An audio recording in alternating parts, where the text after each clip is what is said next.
and welcome to today's episode of the COVID Ethics Series. Our title for our conversation today is Voting for Health, the Entwined Paths of Healthcare and Politics, an interprofessional discussion. Our COVID Ethics Series in this event, as always, is sponsored by IHS Bioethics, IHS Student Life, and the IHS Library. I'm Bryan Pilkington. For folks who join us every day, welcome back. And a nice note for those of you who are also like me working from home, you get the occasional doorbell buzz. So welcome everyone. If this is your first time joining us, what we do in these sessions is we have a conversation with experts on a particular topic, and we believe that by having a bunch of folks from different perspectives with different backgrounds, practically reasoning through issues, that we actually move forward and are in a better position to address large ethics and bioethics issues. Today, we're going to be thinking about the relationship between voting and health. Before we begin, a special thanks to Miley Degnan. Her artwork is featured on this slide, and we'll link to it later on. She's an excellent illustrator who's been featured by the Norman Rockwell Museum, and she was kind enough to lend us her work on voting to help think through our discussion. And there I am. And now we'll quickly turn to our expert panelists, the first of which is Michael Gusmano. Professor Gusmano is a research scholar at the Hastings Center. He's also the a professor of health policy at the Rutgers School of Public Health. Michael, do I have you on the line? I'm here. Thanks, Bryan. Excellent, Michael. Thanks so much for taking the time. There are a host of large issues sort of in the political spectrum associating voting and health. And I was just hoping you could frame our discussion for us, a couple key points for folks to think about. What's been on your mind lately? Sure. Well, I mean, there are many ways you can take on this topic, and there are people who actually look at the act of voting not only as a political act, but a social act that can have health implications for individuals. I was trained by a guy who wrote a book on the health of the republic, which was really more about the health of democracy, but seen through the lens of health policy. But what I've been thinking about, not surprisingly, as a political scientist and someone who has been studying health reform in the U.S., are the longer-term health implications of the upcoming election and of the votes people are casting. And there, I would say a couple of things. Obviously, we're meeting today via Zoom, and we might have done that anyway. These days, but we're certainly doing it in large part because we're all living through a global pandemic. And I just think there's no question that the outcome of the election will have fairly significant, profound implications for both the short and the long term in terms of how we're responding to this and how well we make it through. I've been working for the past 21 years on something called the World Cities Project, which looks at health systems in big cities around the world. And we use that to look at a number of health topics. Most recently, we've been paying close attention to how New York compares with its world city comparators around the world with regard to response to COVID. And needless to say, it doesn't look good. While New York and New York City, like New Jersey and Connecticut, many parts of the Northeast, ended up doing a pretty fantastic job, I would say, in responding. The federal government has not. Everything from denying the seriousness of the illness to failing to act more quickly and more aggressively to use the powers that we have to produce personal protective equipment, tests, engage in contact tracing, to encourage the use of masks, if not require it, and other public health interventions, have all led to a significantly higher rate of death and disease due to the illness. And ultimately, that also harms the economy, which has other consequences for health. So I do think Vice President Biden and President Trump have diametrically opposed approaches to this. I think Vice President Biden is more likely to go back to what the Obama administration had put in place with regard to pandemic preparedness. And if nothing else, the tone and the public conversation about taking public health seriously, taking science seriously, and trying to encourage a greater responsibility among all of us for protecting each other would be pretty radically different. Beyond the obvious and immediate problem of the pandemic, however, the other thing that's really important to keep in mind, I'm sure most of the people participating in a session like this know, but I'll just state the obvious, which is that in many ways, the Patient Protection and Affordable Care Act is on the ballot. It's a long and complicated story. The Republicans have been attacking the act really since the moment it was passed and even before. And there have been a number of attempts. Donald Trump, as you recall, when he was running for office in 2015 and 2016, promised that he was going to get rid of the ACA and replace it with something wonderful. They failed in 2017 to adopt a replacement bill and to kill off the ACA. But they did pass a massive tax cut. And in the tax legislation, that included eliminating the tax penalty associated with the individual mandate. This put the ACA at risk in the minds of some because the original justification for its constitutionality, or the constitutionality of the individual mandate, was the fact that Congress had the power to tax. Justice Roberts said because the Congress had the power to tax, they had the power to issue the mandate because you had a choice. You could either buy health insurance or pay this penalty or tax. This is now being used to challenge the constitutionality of the ACA. And what's interesting is the argument of the Trump administration and a number of states that brought the lawsuit is that if the individual mandate portion of the law is unconstitutional, the entire law has to be struck down. This would mean the Medicaid expansion and all the money for it would go away. It would also mean all of the insurance reforms, including the protection for people with pre-existing conditions, would go away. It seems far more likely than I would have imagined that the Supreme Court, when it rules on this case after the election, may actually strike it down, which would lead to extraordinary turmoil. Among other things, it would kick about 20 million people off of their health insurance. And so the choice that we end up making and who is in power within the federal government will go a long way to determining what, if anything, is done in response to the elimination of this law. So I'm going to stop there, but those are the big things I'm thinking about and the kinds of implications of the choice we're all about to make. Excellent. Michael, thank you very much. It's helpful both to see sort of the big picture, but also because we all get bombarded with so much different kinds of information, sort of the nuance of the ACA and how certain features may or may not move forward is really helpful. You mentioned, and I'm going to use this because you sort of set me up perfectly to transition to our next panelist, Dr. Florian Thomas. You mentioned, Michael, that there's been considerations from the federal level that are not in line with sort of best scientific expertise. And for folks who are especially interested in that question, we're going to take that up in a later COVID ethics series. But I use that because there was a recent report in which members of the president's, I guess, advisory group were bragging about the fact that the president and the federal administration was looking to take COVID away from the doctors or back from the doctors. Somebody can sort of check the quote. And so this is the perfect segue to speak with Dr. Florian Thomas and to think in the background about the differences and the challenges in integrating medicine and politics. So Dr. Florian Thomas is the chair as well as professor in the Department of Neurology at Hackensack School of Medicine. He's the chair of the Neuroscience Institute, the chair of neurology at Hackensack University Medical Center. Florian, thanks for joining us. Do I have you on the line? Sure, thank you. Glad to have been invited to talk with all of you.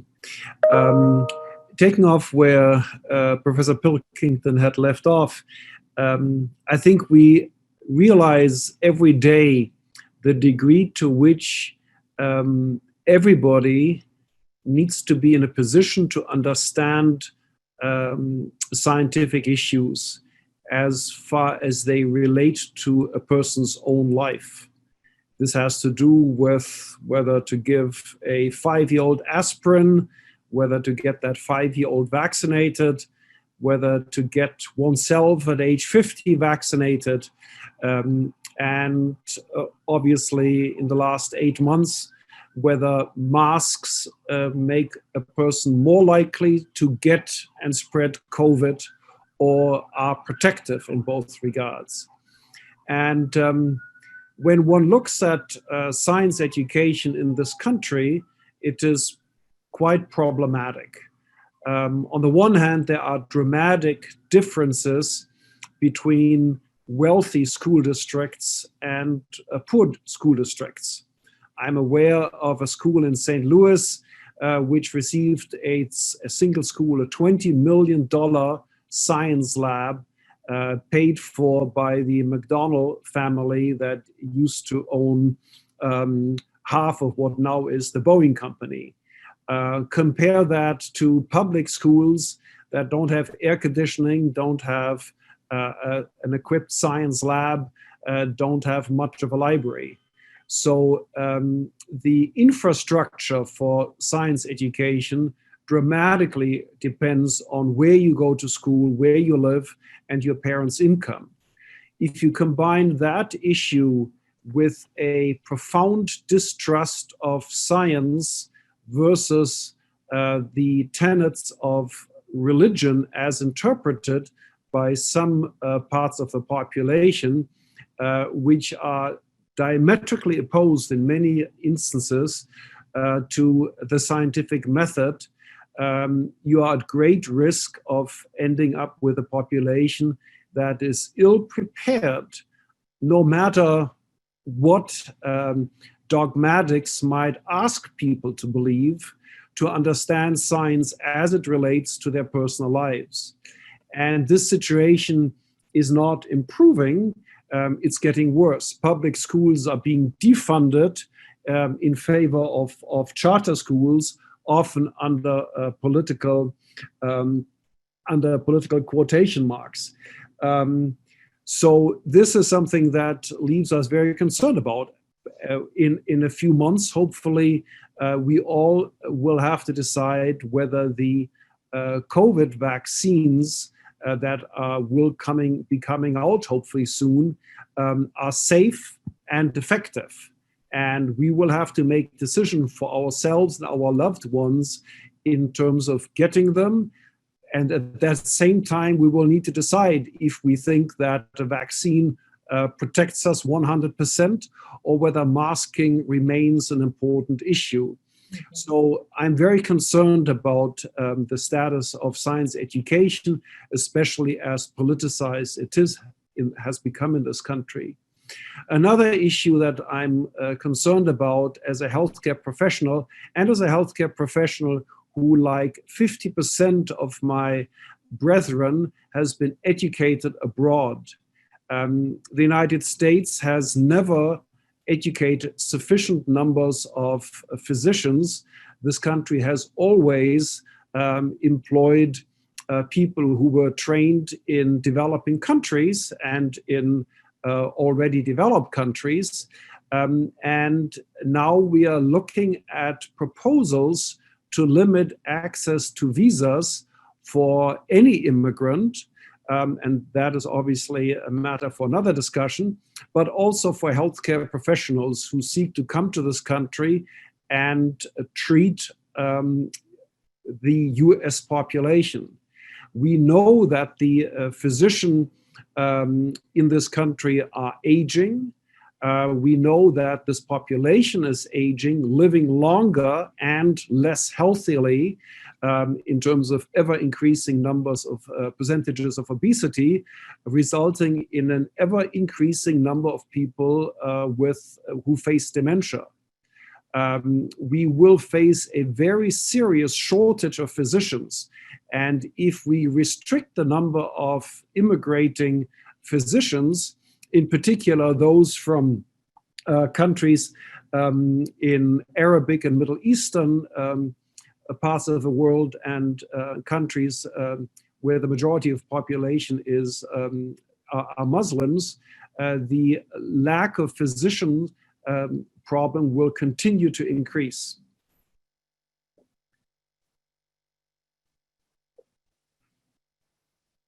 Florian, thank you. That was super helpful. And it strikes me as similar to the comments that Michael offered, the importance of folks, especially in the US, in thinking of themselves as situated in a certain context, but not divorcing interrelated factors. And your example of the number of physicians which are educated abroad and just the way that medicine and healthcare engage or entwined with politics is super helpful and will continue to be helpful throughout our discussion.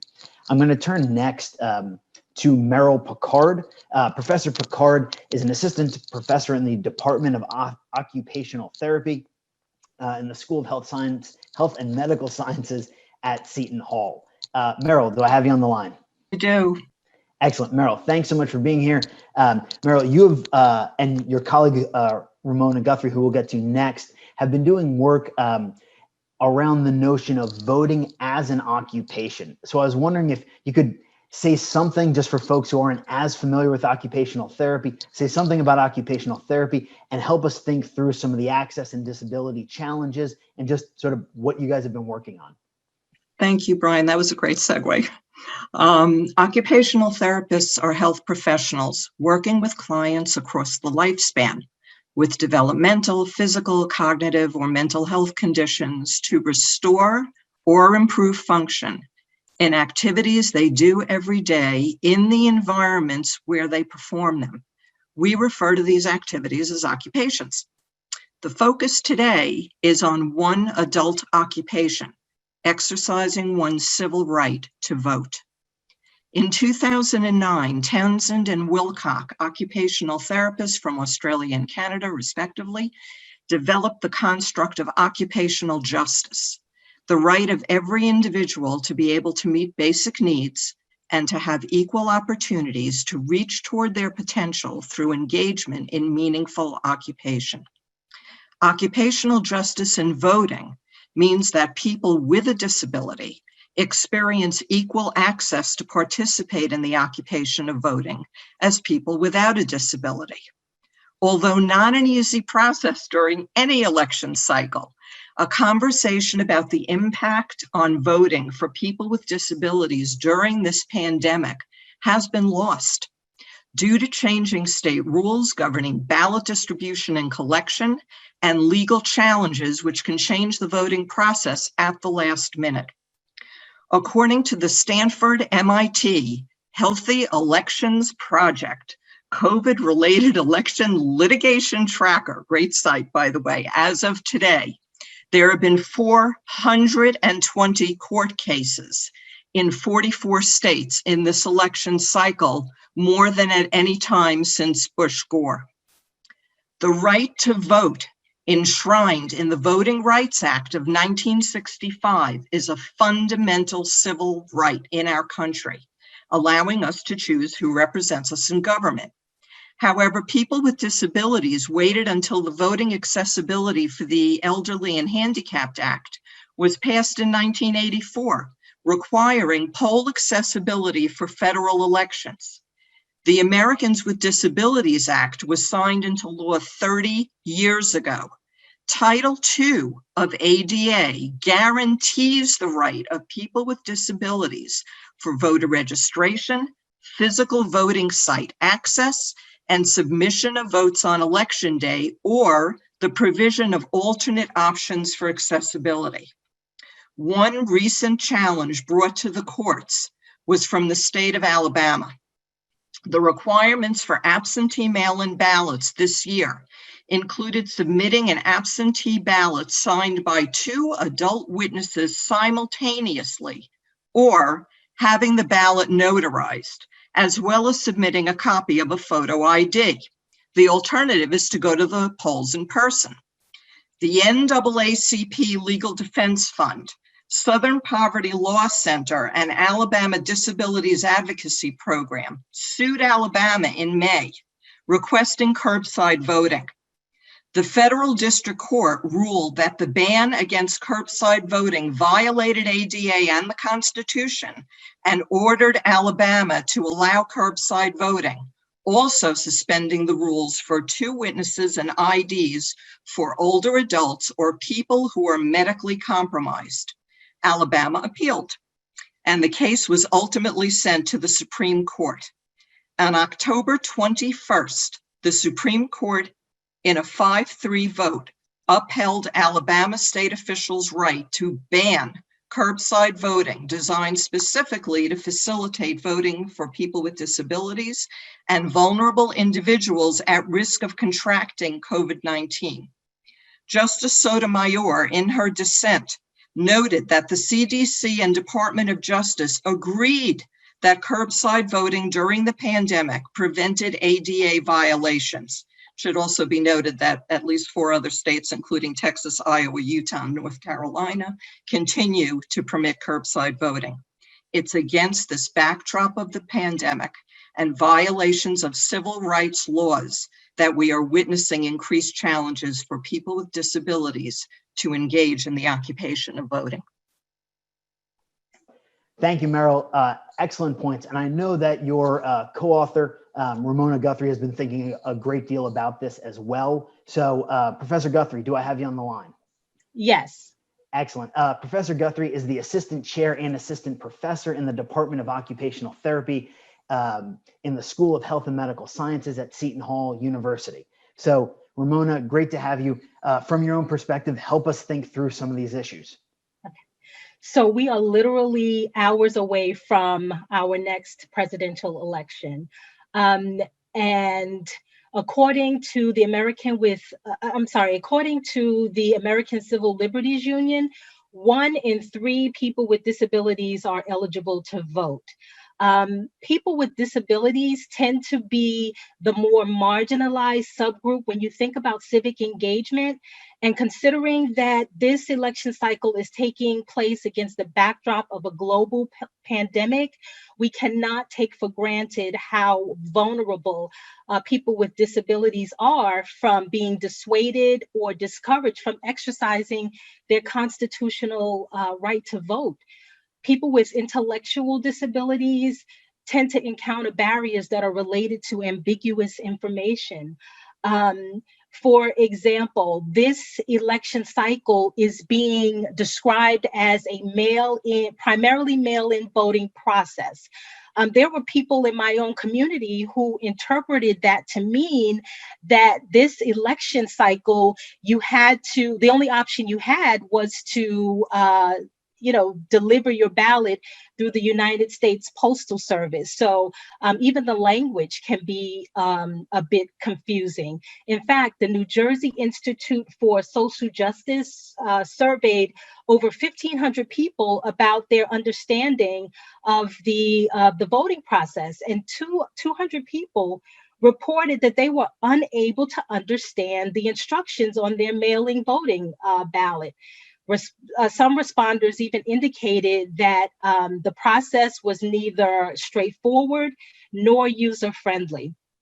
So we really need to be mindful of how we're communicating the steps. And when you talk about the multi-step process, that can increase the likelihood of making an error when completing the ballot, which can in turn lead to someone's ballot actually being rejected. For people with physical disabilities, they can often encounter environmental and structural barriers that make accessing voting facilities a challenge. In fact, the Government Accountability Office did a study for the 2016 election, and they found that 65% of sites had some type of error in terms of accessibility. So we really need to think about how accessible the voting sites are, even with all of the legislation that has been implemented. And then when you think about people with low vision, oftentimes the ballots are completely inaccessible. For example, electronic ballots or large print ballots or even braille ballots are not widely publicized so that people with visual impairments know that that's an option. And here's a true story. In the last election cycle that we had back in July in New Jersey, one voter who has a visual impairment was actually made to stand in between a Democrat poll worker and a Republican poll worker in order to access her right to vote during the election process. So clearly her right to a private, independent vote was violated. And the last thing that I want to say is this. We have to ensure that people with disabilities are not disabled from voting because they have a disability. So we've heard the campaign about the importance of a voting plan. It is very important with the circumstances that I laid out that people with disabilities have a voting plan. What's a voting plan? A voting plan is a tool that allows voters to use valid information to outline a process by which they can vote independently, they can vote safely, and they can vote without their rights being impacted. And so voters need to make sure that they're armed with information so that they know what to do before, during, and after the election cycle. In fact, several voters that I spoke to didn't know that they could track their ballot after the voting process. So again, information is key. And I'll leave you with this. We've all heard the saying that elections have consequences, and we've seen this played out time and time again. But here's the thing. We need to make sure that people with disabilities are able to vote, because not being able to vote is consequential too. Thank you. Excellent. Thank you very much, Ramona. Excellent points. And I mean, adding to my many layers of ignorance, I did not realize you could track ballots. So, I mean, that's super helpful. We're now going to turn to our question and answer session. We're going to begin with Professor Gusmano, and we're going to work our way through all of our panelists. So keep sending in questions to us. We appreciate it. Michael, we've had a couple questions coming in asking sort of about high level and low level considerations connected up with political culture and identity. And I was wondering if you could speak to that sort of broadly. Sure. Thanks, Brian. So as I mentioned in my previous remarks, we've got a lot on the ballot, starting with the response to COVID-19, the global pandemic. And I think one of the things that's really been striking from a public health perspective, from an ethics perspective, is the way some fairly simple behaviors like wearing a mask, washing your hands, and social distancing have become politicized within this country. There's nothing inherent about wearing a mask or washing your hands that makes you a Republican or a Democrat. But unfortunately, this has really become a reflection, I think, of the hyper-partisanship that marks the society and the way in which the president has kind of pushed the boundaries of that even further to not try to combat, but actually to embrace and encourage the sort of tribal thinking. My colleague Greg Kabnick and I from the Hastings Center wrote a piece less than a year ago talking about how we might be able to improve the dialogue around health and biotechnologies. And we used vaccines as our example of how do you speak to people who simply don't want to listen to the facts about vaccine safety and effectiveness. And of course, as the COVID-19 vaccine is being developed, this has become an issue yet again. And the thing that we emphasize there, which I think is really crucial, is simply chucking more facts at people, telling them you should do this because science tells you you should do this, and suggesting that they are ignorant is absolutely the wrong approach. There certainly is a role for making sure that we educate people about science. I think Florian touched on that very nicely in his presentation. But we want to be careful to recognize that some of the division that we see is about values, it's about political culture, and even about political identity.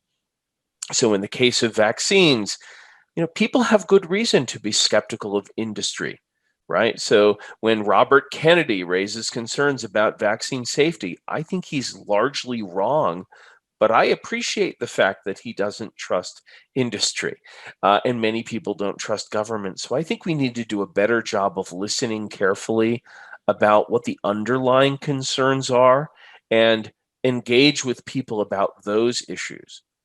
When it comes to mask wearing, and you had asked me at one point about, the big Trump rallies as serving as super spreader events. One of the things that's going on with masks is when people reject the use of masks, or when, frankly, they embrace the use of masks and try to make other people feel guilty about not wearing them, this is actually caught up in who they are, right? So if you're telling me to wear a mask, you're not just telling me to put a piece of cloth over my face, but you're asking me to reject my fundamental political beliefs. At least that's how it's processed in people's heads.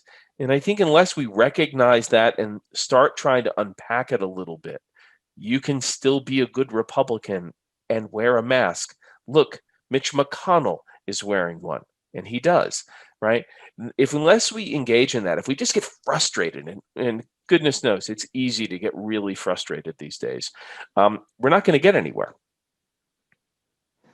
Michael, that's really helpful. And I know for all the students who are interested in this topic, I had a conversation with our medical humanities club a few days ago, and this was the conversation. So many of our diplomacy students were interested in masks as symbols. So this is really helpful. A few of our students have written in and asked sort of about sort of building on that notion, American identities and connections with liberty, and much has been written on this sort of in comparison to other places. So I was wondering if you could just comment, given the World Cities Project, just sort of briefly, if you have anything to add or any way you can sort of help us think about being located in the US sort of compared to other places. Right. And we often look at all sorts of outcomes, whether it's the fact that the US doesn't have national health insurance or our peculiar response to this virus, and suggest that it has to do with the fact that Americans are they don't believe in big government and they believe in individual liberty. And there's something to that, certainly, and there are unique dimensions of the political culture. But when we look around the world and compare big cities to each other, we actually see a lot more similarity than difference typically.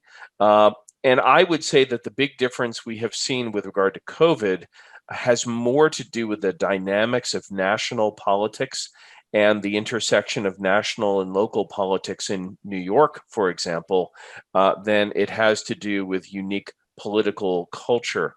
So we compared all excess mortality, all deaths beyond those that were expected during the first half of 2020, compared with the average for 2018 and 2019. And we looked at that in our 4 original world cities, New York, London, Paris, and Tokyo, and we also looked in Moscow. And the difference is absolutely striking. So New York had more than 20,000 excess deaths at its peak in April. At the same period of time, more or less, during the peak, the spring peak that occurred at slightly different times, London had about 8,000 excess deaths, Moscow about 7, Paris about 3.5, and Tokyo fewer than 1,000. Why? Well, it wasn't because they responded sooner than New York. It may be in Tokyo because they were healthier to start with, but if you look at Londoners are quite obese. They have a lot of chronic illness, just like New Yorkers. So it really probably wasn't starting place for their health system. And it also wasn't how quickly people behaved necessarily, although people in Tokyo certainly wore masks right away. It really had to do with political leadership at the national level. In all of these other places, Boris Johnson stumbled a bit, but once he got sick with COVID, he seemed to become very serious about the need to wear masks and to lock down. They've just locked down again within the UK. Putin was dismissive early, but then were very aggressive later. And if you look at the French and the Japanese governments, they were very much in line with the need to respond to public health messaging. And that confusing situation in the US, where you had the governor and the mayor of New York saying we should lock down and the president of the United States calling it a hoax, I think did a lot of damage. Eventually, New York and New York City were able to overcome that, as were New Jersey and Connecticut, the other northeastern states, and really bring their numbers down. And that suggests to me that a simple political culture explanation doesn't quite capture it, right? It has more to do with this other dynamic. Excellent. Thanks very much, Michael. Given the international shift, we're going to international comments, we're going to shift to Dr. Thomas, because Dr. Thomas made that very helpful point, which I hadn't been aware of, the number of physicians educated outside of the U.S. who are actually practicing in the U.S. So, Florian, we've had a number of questions coming in from our students who are in training to be physicians, nurses, and other healthcare professionals. So even though the scope of your comments was quite wide, I'm going to push you to sort of really wear the physician hat. As a practicing physician in that capacity, in that role, how are you thinking about voting in health? In March and April, why I am in my regular life a fairly subspecialized neurologist with a focus on people with chronic illnesses such as spinal cord medicine and multiple sclerosis and neurogenetics. In March and April, I was called up to serve as a COVID physician. And if I look at the patients that I took care of during that time, they really fell largely into two groups. Some were very elderly, and others were young and had multiple medical conditions. They were overweight, they were smokers, and in addition to that, they worked in professions where physical distancing was very difficult. I remember an elevator repair person who lived with his wife and an adult son in a one-bedroom apartment.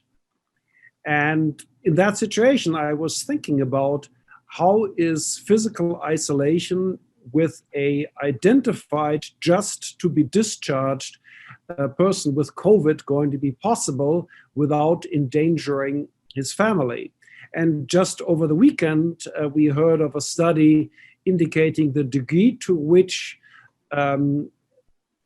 infection happens within families and from children to their older generations. So this is just one example in terms of how housing situation and the cost of housing in the tri-state area has a direct impact on a person's ability to self-isolate. This patient is also an example of the importance of primary care that happens with a stable physician-patient relationship and does not happen, as is far too often the case in this country, in emergency rooms. How do you create a healthy population that will age without disabilities into their 80s and 90s, which are common ages of death in many countries, whereas in this country, living to such an age is often a privilege of majority individuals. So how does one make that happen? Well, education about healthy living has to happen in elementary school before children and teenagers become obese, before they start smoking.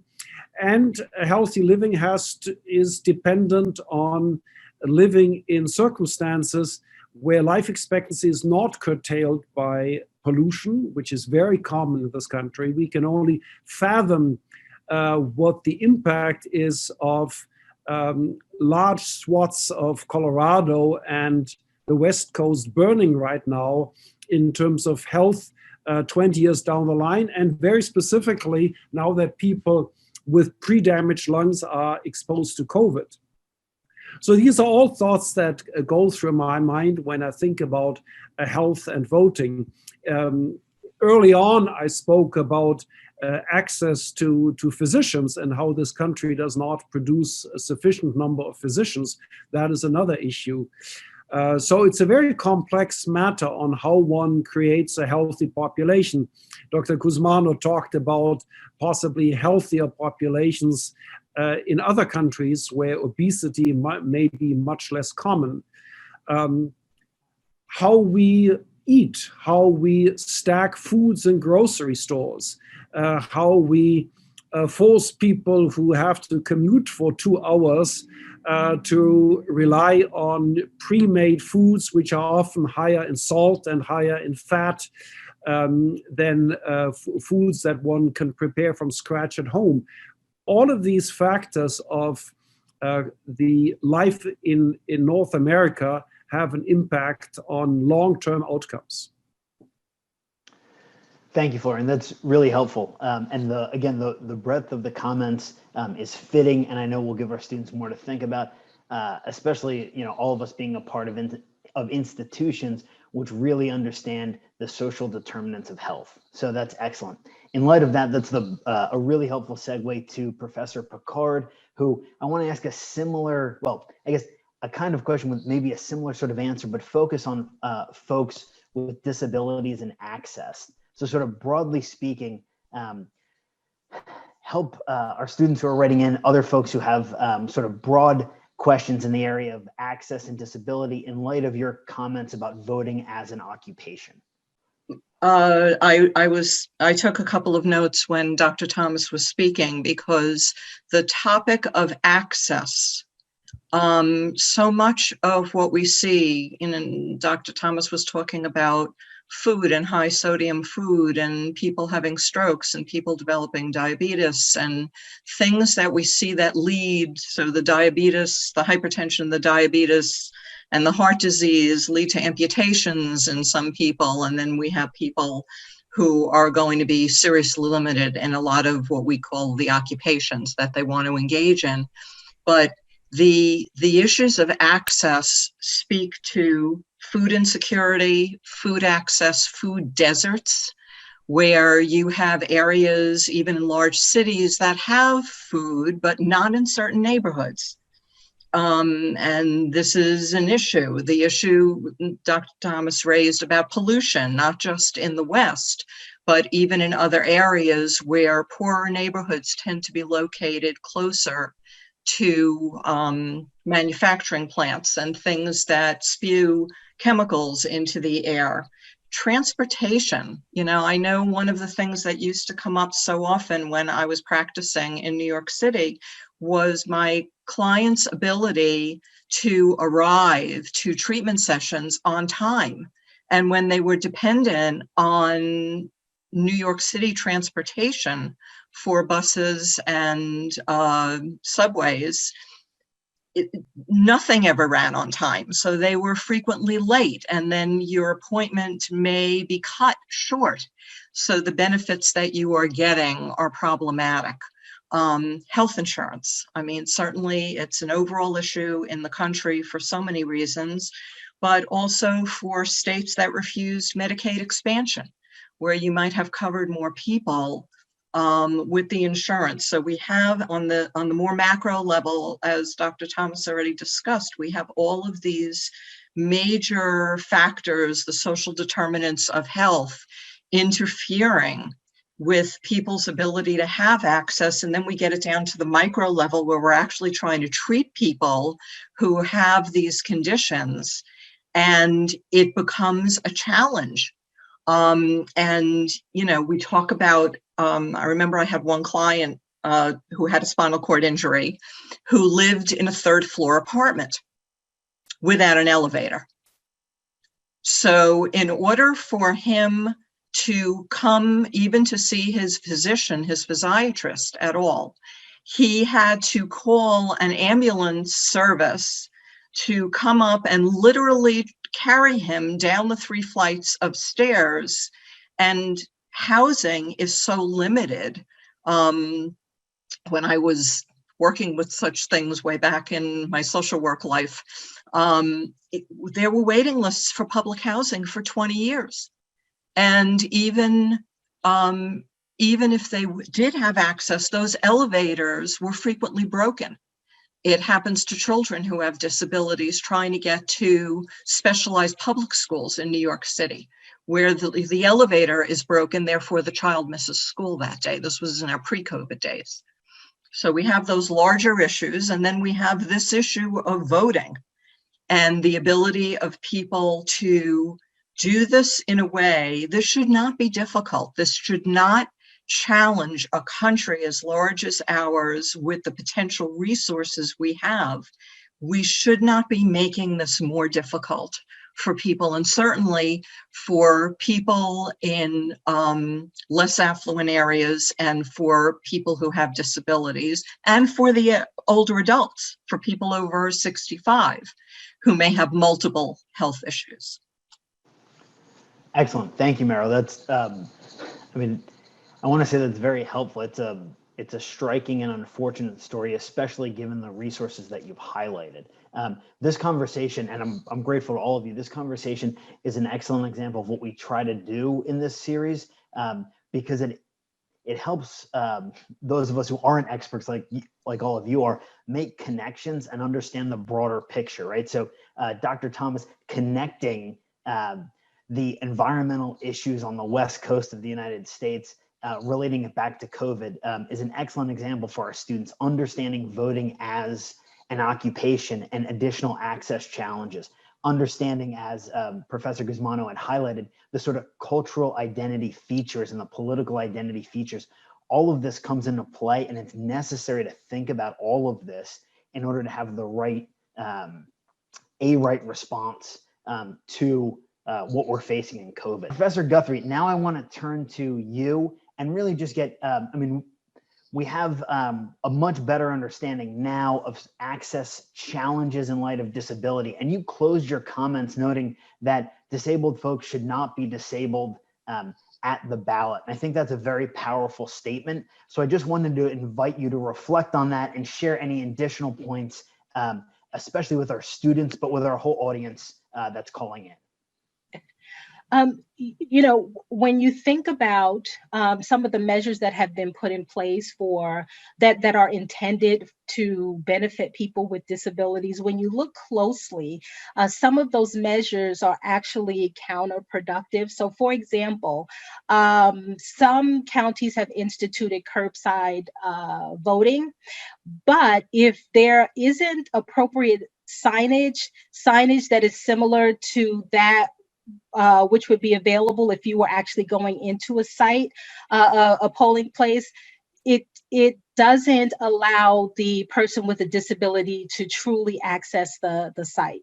If you are not, setting aside appropriate parking for people with physical disabilities, then even if you have extended hours, you're still not allowing that free and fair access. So as occupational therapists, number one, and as people with disabilities, we need to make sure that we're advocating in a way that's informing our election officials, our county clerks, about what the needs are for people, and one size does not fit all.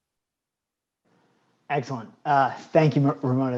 That's super helpful, and reminds me, Michael's already mentioned Aristotle and politics, and reminds me of a common day Aristotelian's argument, Alistair McIntyre, that we are all dependent in different ways and at different points in our lives. And I think you've really helped focus us on different kinds of dependencies relative to voting and access. So thank you. We are unfortunately getting close to our ending time. So what I wanted to ask each of our panelists is, if you had in a minute or so, if you had a final line or two that you'd like to share with our audience, who's made up of folks from all over the US, a few folks actually calling in internationally, and then primarily our students. So if we'll just go sort of in reverse order, we'll start with Meryl, work back through Florian, and then get to Michael and then Ramona. Meryl, a final line or two for folks, especially our students, to close things out. My final line is what I've been telling my students I was teaching all day today. Please vote. Please get out there and be safe. There are CDC guidelines for voting. Take an extra mask, bring water, leave plenty of time, have some snack food just in case. Know that people with disabilities have the right to request a chair. Even if they still need to wait online, they can request this. Poll workers and greeters are supposed to help them in the process. And if not, maybe some kind person will allow them run in and tell someone that someone needs help on the line. But aside from that, 1-866-OUR, OUR, -vote, VOTE, otherwise known as 8683, 1-866-687-8683. This is a nonpartisan national election protection hotline. Call them for assistance if you need it. One of the many reasons I love OTs is because philosophers can sometimes, we get practical, we can be a little too much in the clouds. You guys give us the goods and then you get right. Excellent. Thank you, Meryl. A final comment, a final 1-minute takeaway. Professor Guthrie, any sort of a last line for our folks calling in, especially anything you'd have for our students that they should take away from our session today? One of the most empowering things that we can do as citizens is exercise our right to vote. There is legislation that impacts nearly every aspect of our lives. And oftentimes people with disabilities don't have an opportunity to have their voices heard. And so when they are able to go into a voting site, when they are able to cast their vote, they are exercising their right to speak about what is important to them. They are exercising the right to advocate for themselves and to have self-determination. And that is one of the most empowering things that we can do as citizens, whether we are differently abled or not. Florian, a final comment to leave for our audience and especially our students. Obviously, I want to reiterate what was just stated. Please vote. And if I may make one comment, which I hope is not viewed as partisan, the overwhelming majority of healthcare providers and healthcare scientists are trustworthy. They have learned their stuff. They examine evidence and make recommendations. And it would be most unfortunate if one of the consequences of the partisanship that currently characterizes this society would be a distrust of rational recommendations that are truly evidence-based. Masking is one example. The safety and efficacy of tested vaccinations is another example. I just want to encourage you to trust people who have the best interest of their patients in mind and are people of goodwill. Excellent. Thank you, Florian. And yes, for our usual listeners, we're going to get to a session on expertise, and Dr. Thomas's comments could not be more well taken. Professor Gusmano, any final minute or so, a line to leave all of our folks with? Yes, I think in part because of the reasons Dr. Thomas just explained, people are incredibly turned off by politics and hyper-partisanship, and that's understandable. But I think people who care about science, care about health, sometimes want to separate it entirely from politics. Let's take politics out of it. And I think it's crucial to remember that fundamentally politics and ethics, which is why Aristotle wrote about both, as Bryan will tell you, are about what kind of society we want to create, what should the good society look like. And so fundamentally, the questions we ask about health policy or about policies that affect the right to suffrage, as Dr. Picard has been describing, are really about politics at its most fundamental level. And therefore, it's important to really understand politics and get engaged in politics rather than running away from it. For everyone who's on the line and listening to our recording later on, our next session is on resource allocation. The information's here. We have a bunch of experts from across the country to talk about resource allocation challenges during COVID. Also, we have, if you need some advice or some help sort of navigating the election process, there is a session later today on that. The COVID ethics series is now a podcast, so get it wherever podcasts are sold. We will have information here on that. And for folks who prefer to listen, you can always do that there. We'll have some additional content and interviews on that as well. As always, thanks everyone for attending. Please continue to send questions whenever they arise. And if we didn't get to anything, we're happy to follow up. We've got our email on the screen, ethics@shu.edu. You can always sign up for our bioethics sessions via the library, IHS Student Services, and please do follow us on Instagram and on Twitter. Thanks everyone, and have a great day.